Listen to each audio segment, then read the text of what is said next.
অসভ্য। তাহিয়ার লজ্জারাঙা চেহারার দিকে তাকিয়ে সার্থকতার হাসি দিল অভিক। হেসে বলল, অসভ্য না হলে বউ টিকে না, বউদের কাছে অসভ্য হতে হয়। সভ্য হলে সার্থকতা মেলে না, মানুষ আবার বলবে আমি রোমান্টিকের রও জানি না। থামল অভিক, নেশালো স্বরে বলল, মূলত আমি রোমান্টিকের র যে কারো সামনে প্রকাশ করি না, র থেকে ক অবধি তোমার জন্য সঞ্চয় করেছি। আমার আবিষ্কার রোমান্টিকতার যে ডেফিনেশন, সেটা কিন্তু এখনও তোমার উপর অ্যাপ্লাই করিনি।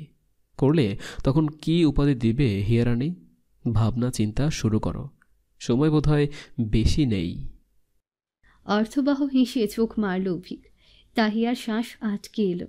লোকটা অবনীকে বলার প্রতিটা কথার মূল অর্থ বুঝিয়ে দিচ্ছে। কথা বলার ভঙ্গিটা বদলে কিভাবে যেন কথা বলছে, শিহরিত হচ্ছেও। খাবার হাতে ওয়েটারের আগমন ঘটল তখন। কাপতিকে কাছে পাশে থাকতে দেখে গলা ঝেড়ে কাশল। অভিক সরে বসল। তাহিয়ার হাত জোড়াকে মুক্তি দিল। সোজা হয়ে বসে লম্বা শ্বাস ফেলল তাহিয়া। লজ্জা কাটিয়ে স্বাভাবিক হতে কিছুক্ষণ সময় লাগলো। দুটো প্লেটে ভুনা খিচুড়ি দুজনের সামনে রাখল ওয়েটার।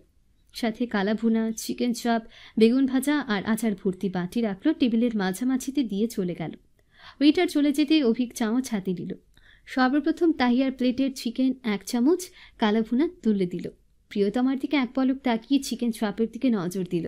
1 পিস মাংস তাহিয়ার পাতে তুলে দেওয়ার সময় পড়ল। এত লজ্জা পেলে হবে? আমি তো তোমার নিজস্ব মানুষ। তাহিয়া চোখ তুলে তাকালো। অভিকের মুখভঙ্গি স্বাভাবিক, কোনো দুষ্টুমির আঁচ নেই। তাহিয়া তাকাতে অভিক স্বাভাবিক স্বরে বলল, এবার খাওয়া শুরু করো। নিজের পাতে খাবার নিয়ে খাওয়ায় মন দিল অভিক। চামচ দুটো দিয়ে নিপুণ কৌশলে মাংস ছাড়িয়ে খিচুড়ির সাথে খাচ্ছে। তাহিয়া কিছুটা স্বাভাবিক হলো, খাওয়ায় মনোযোগ দিল। খাওয়ার মাঝে আকস্মিক বলল, আমার মনে একটা দারুণ আইডিয়া এসেছে, শুনবেন? শোনাও। খিচুড়ির মাঝে চামচ নেড়ে বলল অভিক। তাহিয়া বলল, আমি আপনার বাসায় যাওয়ার পর আপনি যখন আমাকে বকা দিবেন, তখন আমি রেগে আপনার উপর প্রতিশোধ নিব। কিভাবে? ভ্রু কুঁচকাল অভিক। তাহিয়া মুখ টিপে হেসে বলল, খিচুড়ি রান্না করে, সেই প্রথম দিনের মতো। অভিক আতঙ্কিত গলায় বলল, আমাকে মেরে ফেলার বুদ্ধি করে আবার দারুণ ট্যাগ লাগাচ্ছ।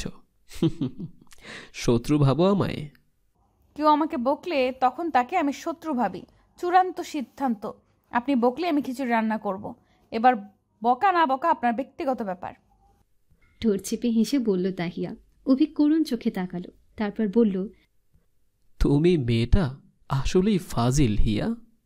তাহিয়া তখনকার মতো অভিকের কথার ভঙ্গি নকল করে বলল,